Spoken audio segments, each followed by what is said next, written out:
years ago, we waged a war against our male forms. It was the most violent conflagration ever felt on Planet X. The war wasn't without just cause. There was a moment in our history when male forms despised the privileges of women in our society. Damn those male forms! Fueled by greed and envy, they resorted to brutal violence, and that violence led to the near extinction of the female race. Only a handful of women were spared and kept alive as the male forms needed to breed. These women suffered in silence, bereft of the right to speak, and it stayed that way for nearly 100 years. My mother and my mother's mother were among those kept alive. Poor unfortunate souls they were, and so was I. 17 years I've lived not hearing my own voice. A difficult time it was, we simply had no choice. One day I decided to end that cruel joke.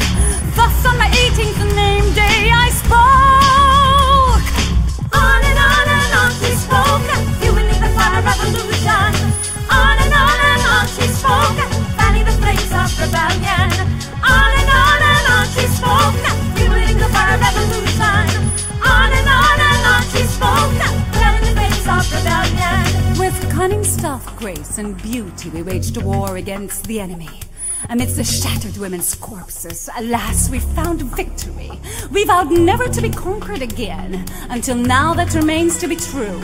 And I became their leader, Queen Femina, Suarez Stellar, Baruch! On and on she spoke, fueling the fire revolution. On and on she spoke, fanning the flames of rebellion. On and on she spoke, fueling the fire revolution. On and on she spoke, fanning the flames of rebellion. On and on she spoke.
for your love, I'd give my last breath.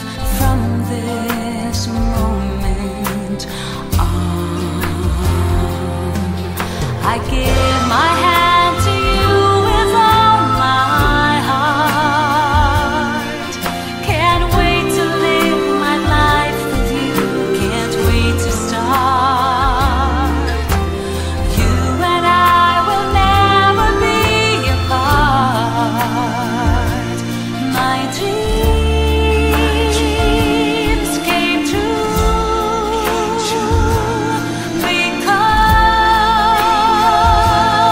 of you. From this moment, as long as I live, I will love you. I promise you this, there is nothing I wouldn't give. From this moment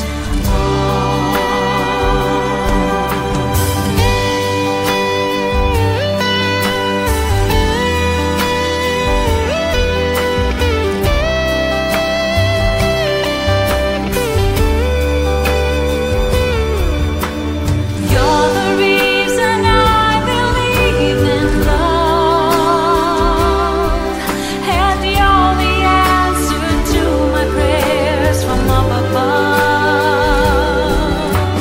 All we need is just the two of us. My dreams came true because of you. From this moment, as long as I live, I will love you. I promise you this, there is nothing I wouldn't give. From this moment, I will love you. As long as I live, from this moment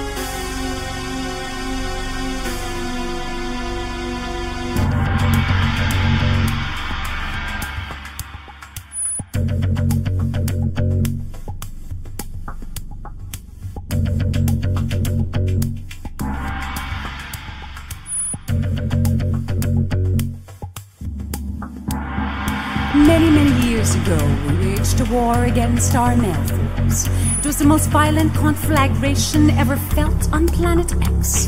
The war wasn't without just cause. There was a moment in our history when male forms despised the privileges of women in our society.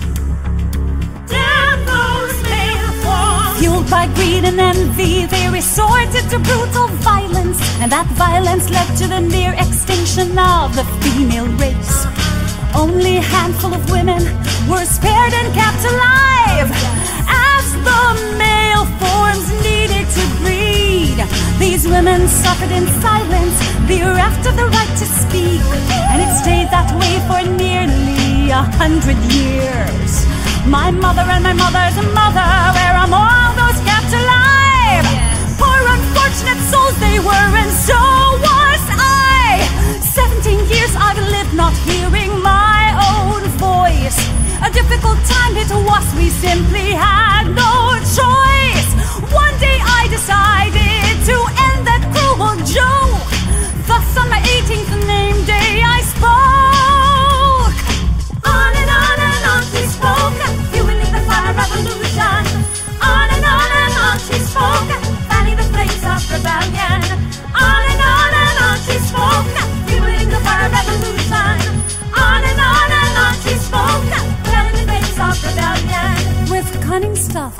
and beauty we waged a war against the enemy. Amidst the shattered women's corpses, alas, we found victory. We vowed never to be conquered again, until now that remains to be true. And I became their leader, Queen Femina, Suarez Stellar, Baruch! On and on she spoke, fueling the fire revolution. On and on she spoke, fanning the flames of rebellion. On and on she spoke, fueling the fire revolution. On and on she spoke, fanning the flames of rebellion. On and on she spoke.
has begun from this moment. You are the one, right beside you is where I belong.